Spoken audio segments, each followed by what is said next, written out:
Hi there, I'm Luke, welcome back to PhotoBite, and today we're doing something a little different. We're testing out the P20 and the P20 Pro. Let's get into it.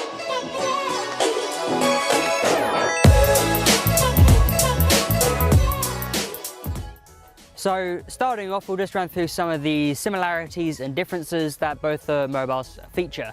So the P20 Pro on the front does have a larger screen, but we're going to focus on the cameras mainly today. So with the P20, you have a 12 megapixel RGB sensor and then a 20 megapixel monochrome sensor to help get in those contrasted details. You don't get the zoom feature, which is what you get with the P20 Pro. Now, when testing it, we did find there's a slight difference in the way that the colors would be picked up. What was quite strange as well was when shooting with the P20, it's going for more of a colder look.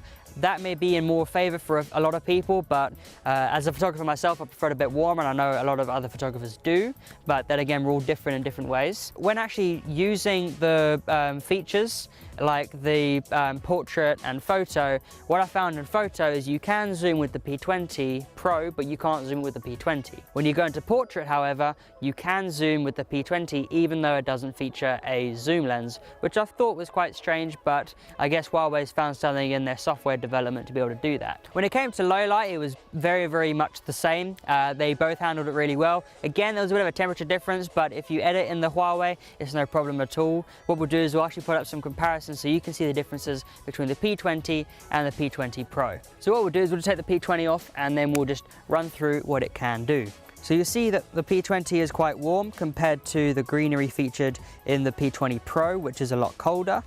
You do seem to pick up more detail in the P20, whereas the P20 Pro, whereas in the P20 you can see how the colors are kind of merged together, so you get one very green looking tone.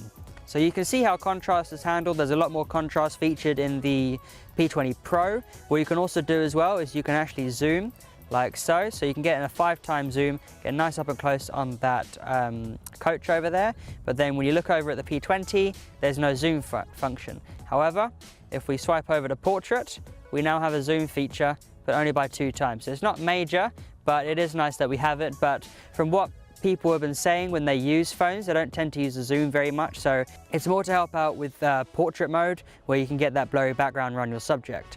When I was in night mode, it was pretty impressive on both. They have little to no grain, because what they do is they actually record at different they record at different exposures, so they capture all the details in the shadows as well as in the highlights, so it cuts down on grain. When in aperture mode, they're very much the same. Again, the only real difference comes down to the color difference, being that the P20 is a bit warmer. That may be due to the fact that it's just got a different sensor. But when you also go into settings, so if we just quickly go back over to photo, like so, if we go onto this one quickly, this is the P20, and you can go into settings, you can go to resolution, you can set your max resolution up to 20, and the standard is about 12, and you can go down from there. However, when you move over to the P20 Pro, which is the one that most people are talking about, you go into settings, you then have 10 megapixels and then 40 megapixels. So if you're definitely wanting to go for this phone for resolution, we would strongly advise that you go with the P20 Pro if you want that extra resolution, and it just has a little bit more better performance when it comes to the colors. I find they're a bit more calmer, they're not as saturated, they're not as strong. And when it comes to the Pro mode, again, both of them are exactly the same, very easy to control and use. So in the more features, there really isn't much difference. You've got slow-mo, panorama, monochrome, light painting, HDR, time-lapse, filter, 3D panorama, watermark, document scan. Only real difference is that the P20 has a download, but I'm sure you can add that in the P20 Pro as well. When testing out video, they're fairly the same. There was a lot more stabilization featured in the P20. It was a lot clearer. However, when you do go into 4K, you will start seeing some movements and some artifacts in the quality when you go into shadows. So what we're going to do is we're now going to set up onto our rig, and we're going to see how they handle different scenes around the location, and see if we can pick out any obvious differences between the P20 and the P20 Pro. Let's go. So we're just using one of the picker pods to hold both of the cameras, so that way when we're framing up, they're pretty much the same. So if we just take a walk over here, what we'll do is we'll just go into photo, like so. So we're just going to take a quick picture so you can see differences, like so, and then we're just going to move on somewhere else. Now, one thing I do want to test is how the zoom functions up. as well. So we're going to go into portrait so we get access to that zoom. We're going to hit 1, so on here, just to note, you got 1 times and then 2 times. That's the only difference with this one. So we'll just take a quick picture. But then up here, you can go much closer. So we'll take a few more at these distances. Oh, it's only doing 3. We'll go back into photo and we'll do 5. There we go. Because what the P20 Pro is doing a bit differently to get that extra zoom is it's using its 40 megapixel sensor to get that bit closer, whereas the P20 doesn't have that sensor. The maximum it can go, remember, is 20 megapixels. So do bear that in mind when you are comparing these two. What we're going to do now, we're just going to find some vegetation fairly with a nice flower, and we're just going to see how the two stack up when it comes to capturing details. So that's another important thing we need to focus on with these two phones. Right, so this is quite low. So what I'm going to do is I'm just going to disconnect them one by one and test them out. So this picture here, this one will be the P20. So what I'm going to do is I'm going to put it into photo, and then we're going to turn on the AI feature. So this will actually detect what we're taking pictures of. So we'll just test that out now. So this is in the way. So lined it up, it's detected it's a flower and picture taken. Done. Right, next phone. Pop that back in there. Again, we'll do the same thing in this one. We'll move over to photo, hit select, and then we'll select the AI, which is just there. And again, we'll go back. Right, now it's doing the same thing. Take a picture, snap, zoom in one, snap, zoom in one again, snap. Right, so it's got those ones. Now let's actually compare some video, shall we? So now we're just going to get these two rolling with some video. Gotta double check their settings so that they all match up. 4D predictive, we'll put this turn mute off. 1080p, 1080p. Okay, so they look to be the same. Shutter function, stabilizer.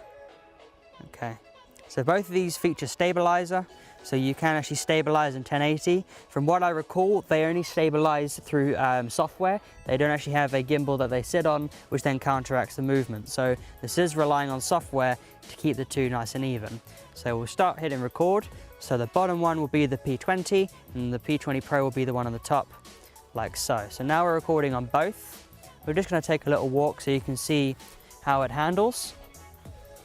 From looking at the screen, it's extremely smooth. Yeah, I'm really impressed by that actually. Both of them are handling really well. The P20 seems to be struggling trying to figure out its colors. It's going from like a dark green to a very saturated green, and it's kind of transitioning between the two. The P20 Pro is doing it a little bit, but it's being a bit more consistent in the greens that it's choosing. Very impressive. Now what we're going to do is we're now going to test out the selfie camera. Now both of them do have a 24 megapixel front-facing camera, so they should be identical, but we might see a difference in terms of the tones picked up on the P20. So we'll just rotate screen now. So now they're both facing me. I'm just going to hit record. There we go. So now I'm recording. It's a little tricky because they're both a bit of different heights. So we've also got cameraman Jack in the back, so you can use him to check out depth of field. From what I can tell, depth of field seems to be a bit stronger in the P20, but they look to be about the same. But I'm kind of picking out the P20 is a little bit closer than the front-facing camera. I don't know if it's just me or if that is actually the case, because I've done video tests, but I've not quite done it with this side by side, and I'm seeing a color difference that's quite obvious. The P20 is a bit soft, and the P20 Pro, I mean, it looks fine to me. I mean, I've been using it for a while. So main differences that I'm seeing, P20 Pro has a very good depth of field for a phone.